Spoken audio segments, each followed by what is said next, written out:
坐稳喽。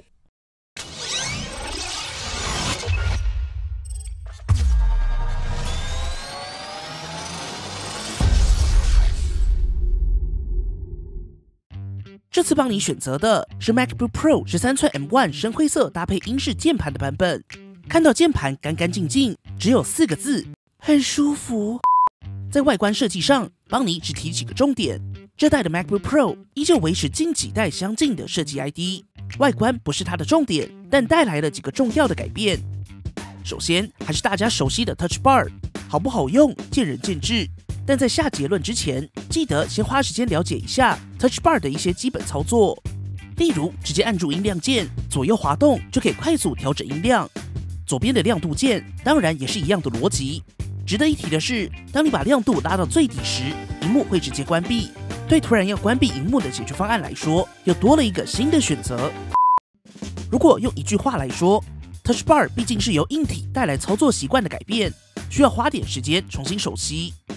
此外，这次的指纹辨识按键也分开了，少了许多误触的可能，速度还算不错。键盘采用巧控键盘，使用剪刀式结构，你唯一需要知道的就是按键手感更 Q 一些，在敲击时的手感还是比较舒服，但喜不喜欢还是推荐大家现场体验一下。在外观上只有一个小提醒，这代的 MacBook Pro 依旧采用金属机身，跟前几代相同，机身边缘的垂直切角有可能产生一些金属毛边，如果比较在意的朋友，在取货时可以注意一下。对了，机身还是比较容易沾指纹。接着我们打开萤幕，没错，你们有看到这惊人的点亮速度吗？没有的话，等等再给你们看一次。没错，受益于 M1， 点亮 MacBook Pro 就像你熟悉的点亮行动装置的萤幕，速度快到你一定会想打开萤幕的缝隙，看着它是否真的有把萤幕关掉。至于答案呢？好啦，它真的有关。不过值得一提的是，打开就点亮萤幕，其实就是时间差。苹果巧妙的让转轴机构在你往上掀开时有这2段式的开合体验，而这微小的阻力就足够为你打开时能够直接点亮萤幕画面，获得一定的空间。从萤幕反射在机身上的光线就能看到这微小的时间差，可以说明苹果在开机体验上真的就是细节磨人。而在接孔配置上，包含一个 3.5mm 耳机接孔，2个 Thunderbolt， 稍微略显环保，但后置只要上3个动画。不过 M1 版本的 MacBook Pro 最明显的改变就是散热。这段时间在使用 MacBook Pro 的时候，最常问的一个问题就是它的风扇正常吧？如果是好的话，那它真的有在转吗？在日常使用中，你几乎感受不到它的存在。每次在观测它时，就像是量子力学，可以说是薛丁格的风扇。帮你最想知道的就是风扇现在真的在里面吗？转或不转是受到量子纠缠的影响吗？好啦，有点夸张了。MacBook Pro M1 在日常使用就是一个字：安静。没有明显发热，即使在重度输出，它依旧显得从容，保持微温。在经过了20分钟重度输出后，风扇才开始有肉耳可听的音量大小。大家想看的温度测试等等会有，但谁能告诉我，那个会起飞的 MacBook Pro 风扇到底去哪了？接着帮你也废话不多说，直接进入今天的测试环节。这次帮你手上的 MacBook Pro 13寸，搭载 Apple 自己用上重新定义4个字形容的 M1 晶片，可见苹果真的很有信心。搭配官网客制化的 16GB RAM 版本。而在 RAM 大小的选择上，这边帮你想多提的是，这阵子有蛮多讨论关于 M1 上更积极的 Swap 占用策略，可能会造成 M1 在长时间使用下，硬碟耗损速度快一些。简单来说，就是当你的记忆体空间不足或是被吃满时，系统会利用硬体的部分储存空间，过程中硬碟就会产生大量的写入。以实际案例来看，若是使用 Photoshop、Lightroom 等影像软体，一天就可能产生上百 GB 甚至1TB 的写入量。但整体来看，手上机器的取样时间还不够久， SSD 的耗损也比较难在短期内得出客观的结论。只能提醒在意的朋友稍微留意一下，选购适合的规格配置。不过邦尼认为，既然苹果选择了这样的资源使用策略，应该有考虑相关的解决方案，毕竟储存空间是焊上去的东西。接下来我们进入性能测试环节，依照邦尼频道的惯例，肯定会大篇幅的跟大家聊聊苹果的 M1 到底秀了多少肌肉。但老实说，到这个时间点还跟大家聊 M1 的架构已经有点晚了。测试 Final Cut Pro， 便是过往的 Mac 系列产品也不太人道。在所有的兄弟姐妹中， Final Cut Pro 不管怎么测， M1 就是强大超值的代表。所以邦尼今天的测试会专注在 Adobe Premiere Pro 这款跨平台、使用者基数蛮大的剪辑软体，并且提供一些我们手边的机器测出来的实战表现。这边要提一下， Premiere Pro 实际上有 Intel 以及支援 M1 原生的2个版本，邦尼2套都会测，大家也可以看一下差异。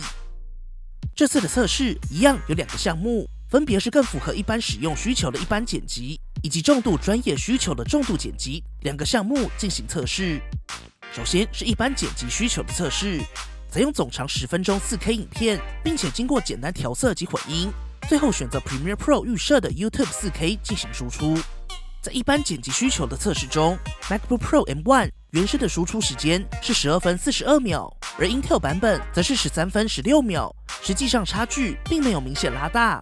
这只能说明一件事， Adobe 的最佳化是出了名的。而在同样的测试条件中，搭载 i7-1065G7 的 Surface Laptop 3拿下了28分24秒。可以看到，在轻薄笔电中，这次的 MacBook Pro M1 很能打。可惜的是，邦尼手上没有11代的机器可以一起测，但看到性能笔电阵营，4900HS 加2060的 G14 只花了7分钟，i7-1080H 加3070的 Aero 15 OLED 花了4分22秒，而桌机 i9-10900K 加3090根本吃不满，花了3分51秒左右。再说一次，不同机型只是为了提供参考 M1 在 MacBook Pro 上的表现，在定位跟价位带上都有差别，只是提供参考。接着我们实测重度剪辑需求，实测会是以邦尼这类高性能需求的使用者情境作为出发。在邦尼的影片中，我们使用 Premiere Pro， 并且大量采用 Dynamic Link 完成 AE、Photoshop 以及 Adobe 全家桶的影像制作。除了有不少动画素材，在调色、混音及多轨剪辑需求上也会来得复杂一些。这次测试的是总长15分左右的全 4K 素材，并且包含少部分 AE 动画，在调色及混音上也更为复杂。在重度负载的测试中， MacBook Pro M1 原生版花费了1小时又6分钟完成输出， Rosetta 则是1小时又11分。差距在 Adobe 一流的最佳化中还是没有明显拉大，但毕竟原生版在 Beta 当中，而 i7-1065G7 则是花费了1小时55分，整整多出50分左右。性能笔电这边 G14 花费了30分15秒， Aero 15 OLED 花了20分41秒，而桌机 i9-10900K 加3090则是用了15分42秒。以上数据提供给所有正在使用 Premiere Pro 的使用者参考。而在温度测试中，环境维持在25度左右，日常使用几乎不发热，或是保持微温，也就是31度上下。iOS 版本 3D Mark Wildlife Unlimited 20分钟压力测试，最高温也就是35度左右。而在连续30分的影音输出下，最高温出现在键盘中间，来到42度左右。虽然是在触碰区域，但温度也还在可以接受的范围。重点是，还记得风扇吗？即使在重度输出中， MacBook Pro 的风扇也在输出20分后才开始达到听得到的音量。感觉苹果并不急着把热排出，安静的优先级会高上一些，但机身温度始终维持在最高43度左右，控温表现真的非常优异，日常使用终于可以放在腿上啦。续航力部分， MacBook Pro 13寸搭载 58.2 瓦时电池，邦尼同样实测，在60尼特的萤幕亮度下，连续播放 Full HD 影片1个小时，电力平均下降 5% 左右。日常办公使用，一天一充没什么大问题，应该可以真正意义上满足不少人出门只带笔电，不用带充电器的情境了。在充电测试中，邦尼实际使用原厂随附的充电器进行测试，1小时充满 68%， 充满 90%， 则是花了1小时47分，完整充满耗时2小时又9分钟。整体来说，充电表现相对中规中矩。再来看到显示及音效，这代的 MacBook Pro 13寸还是大家熟悉的 13.3 寸 2560x1600 Retina 显示器。经过邦尼实测，色域覆盖 100% 的 sRGB， 87% 的 Adobe RGB 以及 99% 的 DCI-P3， 在显示表现上还是不错，但在各家也都开始追求萤幕表现的今天，还是期待苹果在下代机种能够带来更高的萤幕占比、新的萤幕显示技术，或是提升面板性能，不论是哪一个都好。而在萤幕亮度部分，邦尼实测室内最大亮度大约落在450尼特左右，日常使用还是比较够用。而在内建的外放喇叭上，最大音量大约落在86分贝左右，实际声音表现算是维持水准，整体表现相对中规中矩。以下邦尼也提供一段实测。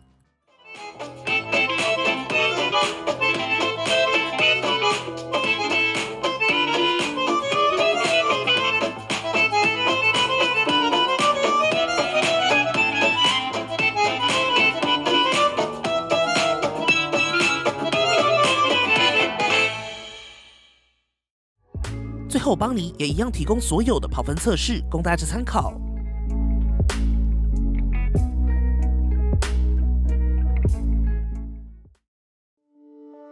整体来说，邦尼对于 M1 的印象就是安静、不热、很持久。不过老实说，虽然这次的 Rosetta 2已经尽可能让大部分的主流软体都能更接近无缝相容，但采用全新架构的 M1 到今天为止，还是有许多应用程式有不相容的问题，许多好用的小软体必须放弃，尤其你也不知道后续会不会持续更新。邦尼会建议，如果你已经是 macOS 的使用者，在入手前稍微查询一下你正在使用的应用程式是否都能使用，或是有其他的替代方案。但能说的是，真的看得到苹果在相容性上非常努力，但终究还是会有一小段的阵痛期，需要适应一下。而在影像创作这件事上，你应该先决定使用的软体阵营。如果你已经决定入坑 Final Cut， 那 M1 很香，真的很香。但如果是 Adobe 或是其他阵营的朋友，同价位的性能笔电对上 M1 完全不公平，两者最原始的需求完全不同。但如果单纯只看性能，一个带 H 的 CPU 搭配上独显，在输出上还是会比 M1 快上不少。同样的价位，其实也有一些性能笔电可以选择。用一句话来说的话， M1 很香，但你要先弄清楚需求，了解你想使用的软体，才能知道它香在什么地方。好啦，本期节目就先到这里，还有任何问题或是帮你没测到的，欢迎底下留言一起讨论。如果喜欢本期的节目，不要忘记订阅邦尼，并且打开小铃铛，及时收到最新的评测通知。当然，你也可以在 Facebook 邦尼 AI 小助理、Instagram 以及 Line@ 找到我们。如果还有其他问题，别忘了底下留言。那我们就下期影片再见啦！